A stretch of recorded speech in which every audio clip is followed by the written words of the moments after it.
Hey, what's up, guys? Hey Josh, how you doing? Dude, not good, honestly. My phone, no matter what I do, dies all the time. I charge it, and like 5 seconds later, it just dies. And I don't know what's going on. Oof. Sounds like you're overcharging your phone. You should get up in the middle of the night and unplug it so that it doesn't keep doing that. Yeah, the current can heat up the phone and cause damage to the battery. Y'all, we should make a device that unplugs the phone when it hits 100%, and then you don't have to worry about the battery being damaged.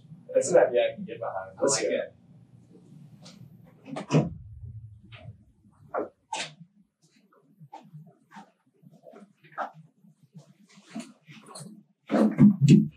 Let's get started. What if we did something like this? The user will plug their phone in and put it on the base. Then they'll input how much battery percentage the phone has, and this arm will disconnect the charger after a given amount of time. Instead of inputting the battery percentage, we could use a current sensing charging cable to determine when the phone is fully charged. I love that idea, Emily, but instead, what if we do this? Okay, so in this new design, we will use an Arduino that's connected to a motor to unplug the phone. The Arduino will sit on a base that will have a wall coming off of it. The wall will have 2 phalanges that extrude from it. The phone will sit on both of these phalanges and will be connected to a charging cable. The charging cable will be connected to links 1 and links 2, and these links will be connected to the motor that will rotate and unplug the phone, like so. That's good, but I think we should box everything in. That way it's a little bit more sturdy and aesthetically pleasing, and then we can add a button on top for if you need to unplug your phone early.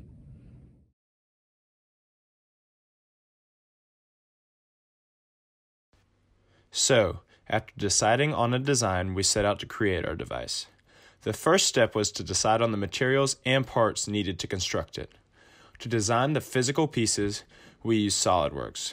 The program allowed us to model each piece and then 3D print them. We decided on this method because it was cheaper and allowed us to better customize our parts. The pieces that we created were a base, 2 identical sidewalls, a back wall, a front wall with phalanges and a slider slot, a top wall, a coupler, a crank, and a slider. Once these parts were designed, they were 3D printed. We then turned our attention to the electrical components. We decided that for the electrical components, we would use an Arduino Mega as our circuit board, a stepper motor to turn the links, a driver board, a breadboard, a button, a resistor, and DuPont wires. All of these pieces were purchased online. The total cost of the whole device came to $46. To construct the charging station, the 3D printed frame pieces can be snapped together. Then the electronics can be connected and placed within the frame. The breadboard is placed in the slot on the top wall. A button is then connected to it. The crank is then connected to the motor and the slider connected to the crank by a link. The crank and the link are held together by a screw. Ideally, they would be made of the same 3D printed material, but the screw is made of a much stronger material. Finally, the lightning charger can be glued to the slider. When fully constructed, the device should look like this. The purpose of the code is to regulate how the crank slider interacts with the phone. This was done by interfacing a button with the Arduino. Code was then written to tell the Arduino what to do when the button was pressed in different situations. The portion of code highlighted starts the timer when the button is first pressed. This portion of code runs once the timer has finished. It deactivates the timer and also unplugs the phone. Here, when the button is pressed, it interrupts the timer, so the code deactivates and resets the timer, and also unplugs the phone. The code shown returns the crank slider to its initial position once the button has been pressed another time. Once the device is constructed and coding is completed, the device will unplug the phone after a certain amount of time. The timer can be changed in the code so that the charging time varies. For the sake of demonstration, it is set for 5 seconds. Initially, when the phone is placed on the charger, the button is pressed to start the timer. If it is not pressed again, then once the allotted time has passed, the phone is unplugged and the crank slider moves to the fully retracted position. However, if the button is pressed while the timer is running, The timer is then stopped and the crank slider is moved to the fully retracted position. Then, to return the device to its original position, the button must be pressed again. Now the device is ready to charge another phone.